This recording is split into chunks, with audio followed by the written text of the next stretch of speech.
What if the gravest peril lurking behind the facades of leadership is not the obvious villainy that parades itself for all to condemn, but rather the quiet conviction of those who are certain that their every decision is righteous? Imagine a ruler whose every impulse is clothed in the belief of benevolence, a mind so skilled at deceiving itself that the very notion of reality becomes a matter of preference rather than a boundary. One need not look far back in the annals of history to see how easily the human spirit can drift from promise to devastation. Recall the image of Nero, a golden child of Rome, celebrated for his refinement and culture, admired for tax reforms and the expansion of rights that seemed, for a moment, to elevate the empire into an enlightened age. And yet, beneath this veneer, a seed of self-worship sprouted until he was no longer capable of distinguishing divine inspiration from delusion. In his eyes, to question him was to desecrate the sacred, to threaten the gods themselves. And so it was in the name of this conviction that he spilled blood without hesitation and watched the city burn as if it were a fitting tribute to his genius. How does a mind slip so quietly into its own labyrinth, constructing walls so high that no voice can penetrate them? It is a question that repeats itself across centuries, beyond emperors and conquerors, and into the lives of those who begin with brilliance and end in ruin.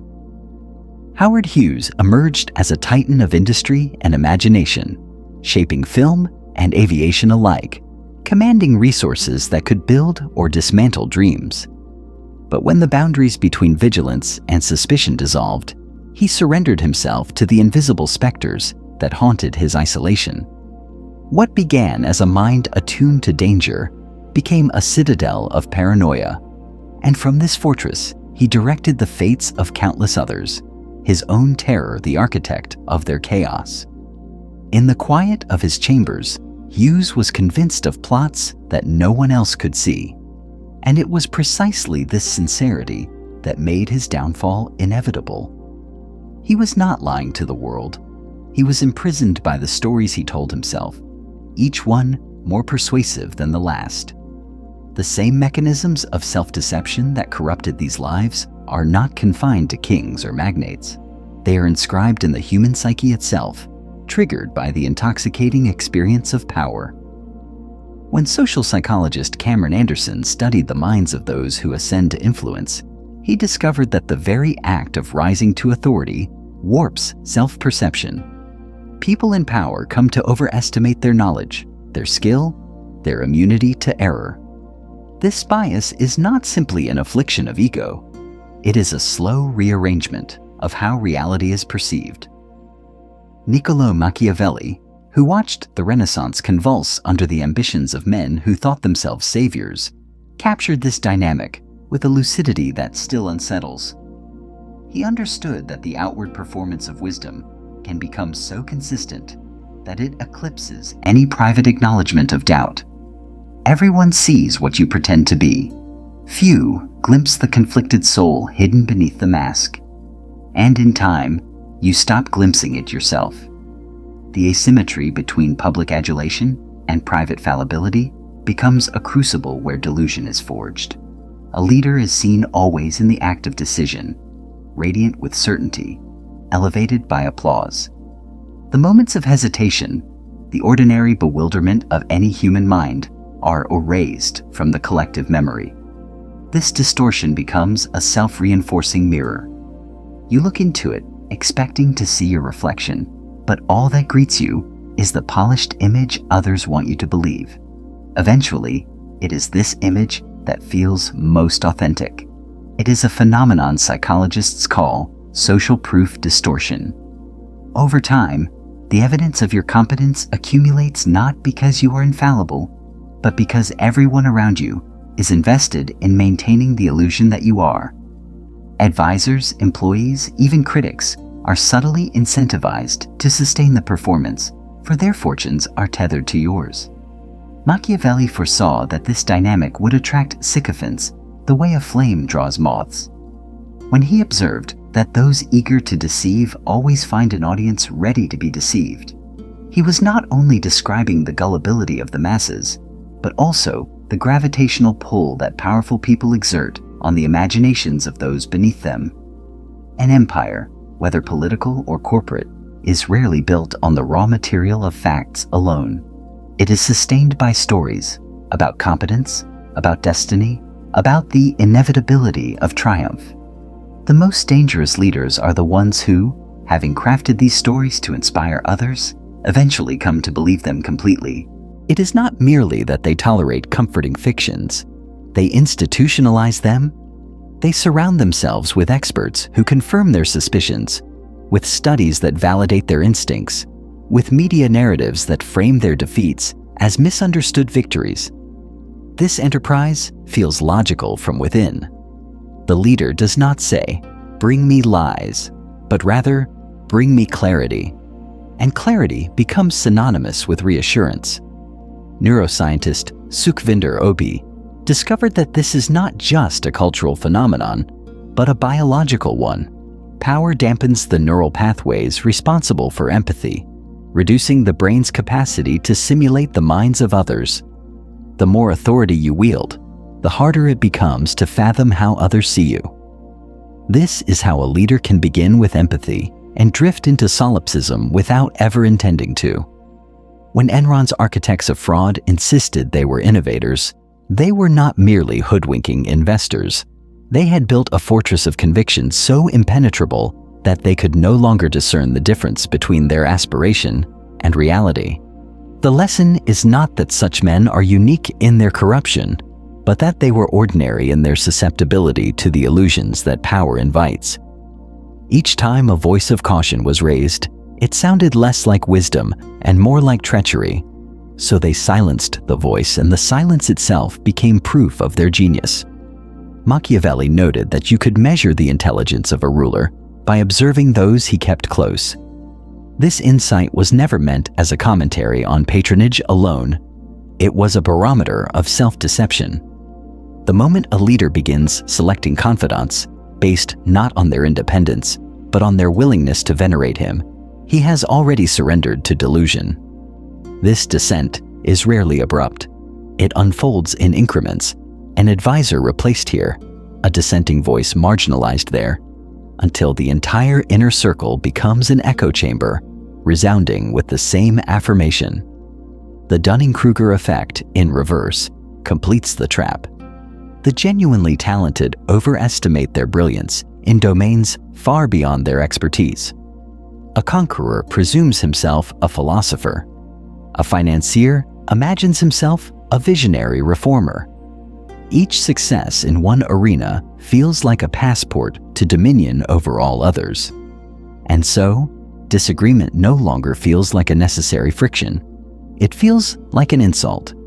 When an advisor raises doubts, the leader no longer asks, "Could I be mistaken?" but rather, "Why is this person too small-minded to recognize my gift?" Over time, this need for validation metastasizes into groupthink. The circle of trusted voices contracts until it contains only those willing to compete in demonstrations of loyalty. A Roman emperor could name his horse to high office and expect applause. A modern executive can launch reckless initiatives and expect the board to nod in solemn approval. Yet the tragedy is that such leaders do not usually begin as fools or monsters. Their early accomplishments are real, their insights genuine. But once the appetite for worship grows stronger than the appetite for truth, decay begins. It was Machiavelli who illuminated another paradox, the love-fear dynamic. He wrote that it is safer to be feared than loved, not as counsel for tyranny, but as an observation of human vulnerability. The longing to be adored becomes a liability when wielding power. From it emerges moral licensing, the quiet conviction that having done good entitles you to sidestep conscience later. In small ways, you begin to justify transgressions. A compromise here, a white lie there, until your ethical identity becomes a justification for unethical behavior. Researcher Dan Ariely demonstrated that those most invested in seeing themselves as moral are ironically more prone to deception. Each compromise is framed not as betrayal, but as sacrifice. You are not protecting your image. You are shielding your mission. When critics appear, they seem not merely mistaken, but malevolent. Their opposition is not a different perspective. It is an existential threat. The cycle repeats with grim predictability. Lance Armstrong did not simply cheat. He hunted down anyone who threatened the story he needed to believe. He was not merely defending his legacy, but the mythology that gave his life coherence. This is ethical fading, the gradual erosion of moral clarity in the service of a cherished identity. Another distortion arises in the leader's relationship to chance. Machiavelli's observation that fortune governs half of human affairs was not idle philosophy, but an urgent reminder. Even the most brilliant strategists are at the mercy of randomness. Yet when success accumulates, the illusion of control takes root. The mind begins to rewrite its own history, transforming accidents into inevitabilities, luck into merit. Each favorable outcome becomes a testament to one's transcendent judgment. Each setback becomes evidence of sabotage. The result is an increasingly reckless confidence. When failure finally arrives, it feels like injustice rather than consequence. This confidence is seductive not only to the leader, but to everyone watching. The more certain the vision, the more resources it attracts. Confidence becomes a self-fulfilling prophecy until the edifice collapses under the weight of its contradictions. Those who dared question the leader's omniscience are gone, leaving only loyalists who cannot bear to speak unwelcome truths. The leader doubles down on failing strategies, convinced that perseverance will alchemize folly into triumph. Elon Musk's story illustrates how early victories can become a prism that distorts all subsequent judgment. What began as audaciousness can calcify into hubris. The mind, thus emboldened, learns to interpret prudence as cowardice. If one believes in the power of will to bend reality, caution appears as weakness. And so, the discipline that once nourished innovation withers, replaced by a faith that intuition alone can substitute for preparation. The illusion grows more complete with every unchallenged decision. In this final stage, the leader's isolation breeds paranoia. Machiavelli warned that those who are merely injured will seek revenge, but those who are destroyed cannot. This was no endorsement of brutality, but a cautionary glimpse into the psychology of persecution. As dissent dwindles, the mind becomes convinced that what remains must be conspiracy. Hostile attribution bias replaces curiosity. Every criticism is recast as an assault. Every neutral observer becomes a hidden adversary. This mindset becomes a self-fulfilling prophecy. Your tyranny incites the very resistance you fear, confirming your conviction that you are surrounded by enemies. Stalin offers the most chilling demonstration of this spiral. His initial convictions were sincere, his ambition clothed in ideology. But as his power expanded, so did his terror. Each purge was justified as the necessary defense of the revolution, each execution proof of vigilance. By the end, he had extinguished all dissent, yet he felt more besieged than ever. In our own time, the instruments of delusion are more sophisticated. Machiavelli observed that people judge more by what they see than what they feel. A prescient warning in an age of curated images and algorithmic flattery. Modern leaders can conjure entire ecosystems of affirmation, enlisting media, research, and technology to sustain a single narrative. The tragedy is that the systems built to persuade others eventually seduce their architects. They come to dwell inside the illusions they commissioned, breathing the air of their own legends until it feels as real as the world beyond their walls.